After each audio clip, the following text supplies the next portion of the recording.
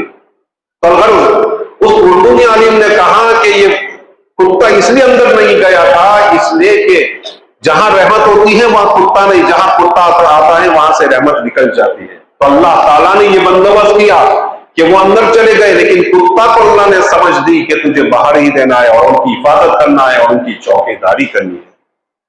کتا شریعت مطہرہ میں اس کو برا کہا گیا ہے، معیوب کہا گیا ہے، کہ اس سے تھوڑا دور رہنے کو کہا گیا ہے.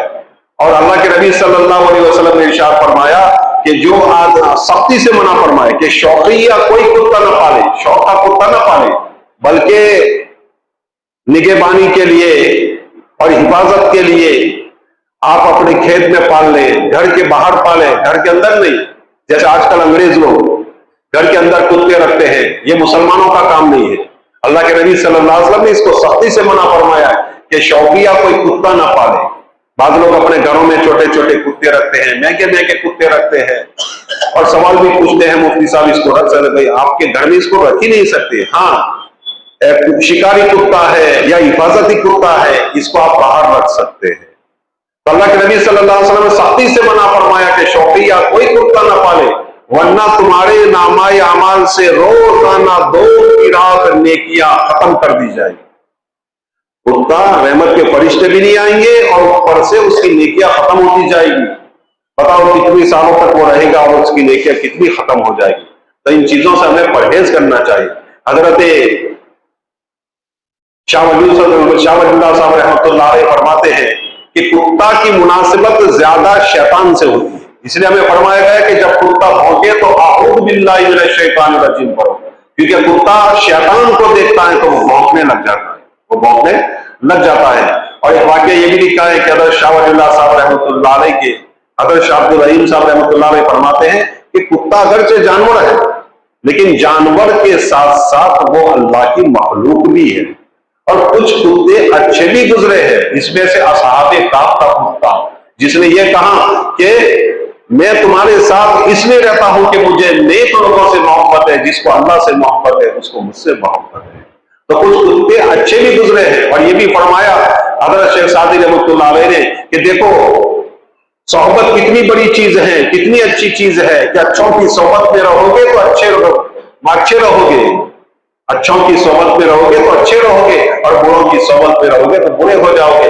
کہ حضرت نوح علیہ السلام کے بیٹے کو دیکھو، وہ بروں کی صحبت میں رہا تو خاندان سے بھی الگ ہو گیا اور جہنم رسید ہو گیا. اور اصحاب کہف کے کتے کو دیکھو کہ نیک لوگوں کے ساتھ اس نے اپنی صحبت اختیار کی تو اللہ تعالیٰ نے قرآن میں اس کو جگہ دے دی. اور بعض روایتوں میں یہ ہے کہ جنت میں اس کو اللہ تعالیٰ جگہ دے. بروں کی صحبت میں مت بیٹھو، اس کا ہے انجام برا. بروں کی صحبت میں مت بیٹھو، اس کا ہے انجام برا. بد نہ بنے تو بد کہلائے، بد اچھا بدنام برا. الغرض اب دیکھیں میں واقعہ عرض کر رہا تھا، حضرت شاہ ولی اللہ کے والد صاحب حضرت شاہ عبد الرحیم بہت بڑے عالم گزرے. حضرت عالمگیر رحمۃ اللہ علیہ نے جو فتاوی عالمگیری لکھی ہے، ایک بہت ہی مایہ ناز کتاب ہے. یہ کتاب کے جو بڑے تھے 500 علماء کرام نے یہ کتاب لکھی، اور اس کے جو ہیڈ تھے، اس کے جو امیر تھے وہ حضرت شاہ عبد الرحیم صاحب تھے. ایک مرتبہ وہ جا رہے تھے، تالاب کے کنارے سے ان کا گزر ہوا، سامنے سے کتا آ گیا تو حضرت نے ذرا گین محسوس کی، اپنا چہرہ ذرا بگاڑا تو کتے کو اللہ تعالیٰ نے گویائی دی اور وہ کہنے لگا کہ جس طرح آپ اللہ کی مخلوق ہے ویسے ہی میں اللہ کی مخلوق ہوں. میں کوئی پرایا ہوں نہیں، اللہ نے مجھے بنایا ہے، آپ کو انسان بنایا، مجھے جانور بنایا، مجھے کتا بنایا، آپ مجھ سے نفرت کرتے ہیں.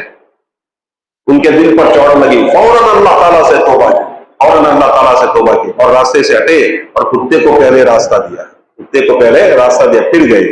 حضرت عیسیٰ کے بارے میں آتا ہے کہ خنزیر سامنے سے آ رہا تھا تو حضرت عیسیٰ ایک طرف ہٹ گئے. راستہ ایسا تھا کہ یا تو ایک گزرے اور دوسرا کھڑا رہے، تو حضرت عیسیٰ علیہ السلام سائڈ پر کھڑے ہو گئے اور خنزیر سے کہا کہ احترام کے ساتھ آپ نکل جائیں، احترام کے ساتھ آپ نکل جائیں. لوگوں نے ان سے پوچھا کہ آپ خنزیر کا احترام کرتے ہیں؟ کہنے لگے کہ اللہ تعالیٰ نے اس کو معیوب بنایا ہے لیکن ہے تو اللہ کی مخلوق. میرے اخلاق ایسے ہیں کہ میں اس کی عزت کروں، میں اس کا احترام کروں اور میں اس کو جگہ دوں۔ اس سے معلوم ہوا کہ چاہے جانور کیسا بھی ہو اس پر رحم کرنا چاہیے، بے جا کسی کو مارنا نہیں چاہیے، بے جا کسی کو پریشان نہیں کرنا چاہیے۔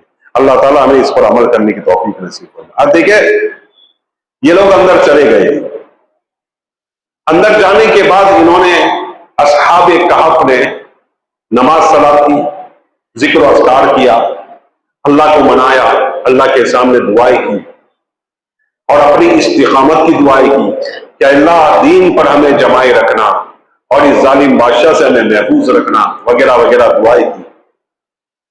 اس کے بعد وہ مشورے کے لیے بیٹھے کہ اب کیا کیا جائے، کیا کرنا چاہیے۔ بادشاہ تو آئے گا اور پھر ظلم و ستم کرے گا، اور روایتوں میں یہ آتا ہے کہ کئی بوڑھے لوگ ایسے بھی تھے جو اپنے ایمان کو چھپائے ہوئے بستی میں رہتے تھے لیکن ایمان کو ظاہر کرتے نہیں تھے۔ الغرض یہ تمام کے تمام 7 تھے یا 8 تھے ایک چرواہے کے ساتھ ہو کر، اور 20 سے 30 سال کے درمیان تھے، اس سے زیادہ کوئی نہیں تھا۔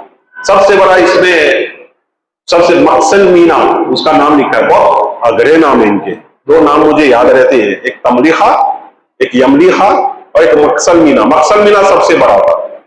الغرض یہ 20 سے 30 سال کے درمیان بالکل بھڑکتی ہوئی جوانی، بالکل بھڑکتی ہوئی جوانی، عیش کرنے کے دین، کھیلنے کے دین، عیاشی کرنے کے دین، ایسے دنوں میں انہوں نے اللہ تعالیٰ کے دین کو اپنایا اور اپنے اللہ تعالیٰ کے دین کو مضبوطی سے پکڑا۔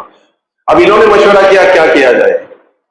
مشورے میں طے یہ ہوا کہ یملیخا جو ہے دوسرے نمبر کا، جو بڑا ہوشیار تھا اور نظامت اور ویوستھا کے اعتبار سے اس کو مہارت تھی، تمام نے مشورے سے اس کو خزانچی بنایا کہ روپے تیرے پاس رہیں گے اور کچھ لانا کھانے پینے وغیرہ ہے، لانے کی ذمہ داری تیری رہے گی۔ جیسے ہمارے دعوت و تبلیغ کے ساتھی جب ہم چلہ 4 مہینے کے لیے جاتے ہیں، 3 دن کے لیے جاتے ہیں، یہ ساری چیزیں ہمیں سکھاتے ہیں بھائی، یہاں سے جا کر ہمیں باہر لے جاتے ہیں۔ جیسے یہ اصحاب کہف باہر آئے، اس سے معلوم ہوا کہ باہر نکل کر بہت ساری دین کی باتیں سیکھ سکتے ہیں، کر سکتے ہیں، ہمیں آسانی سے ازبر ہو سکتی ہے، آسانی سے اس کی عادت پڑ سکتی ہے۔ ہمارے یہ دعوت و تبلیغ کے ساتھی ہے، ہمیں بار بار کہتے ہیں بھائی ہمارا شہر چھوڑو، شہر چھوڑو، شہر چھوڑو، مسجد والے ماحول میں آؤ۔ اصحاب کہف مسجد والے ماحول میں آئے تھے۔ شہر کیوں چھوڑایا جاتا ہے؟ یہاں کی ماحول فضا ایسی ہوتی ہے کہ آدمی اس میں رنگ جاتا ہے، تو یہاں سے نکال کر لے جاتے ہیں مسجد والے ماحول میں اور ان کو راہ راست پر لانے کی کوشش کی جاتی ہے۔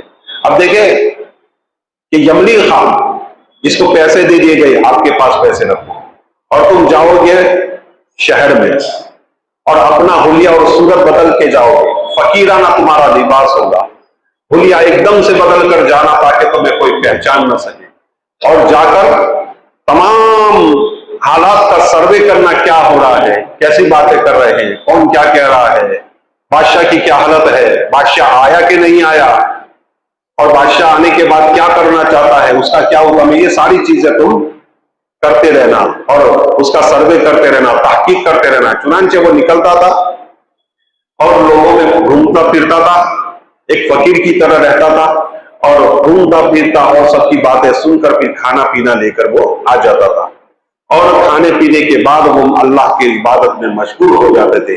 اب آگے کیا واقعہ بنا، انشاءاللہ آئندہ کل آپ کے ساتھ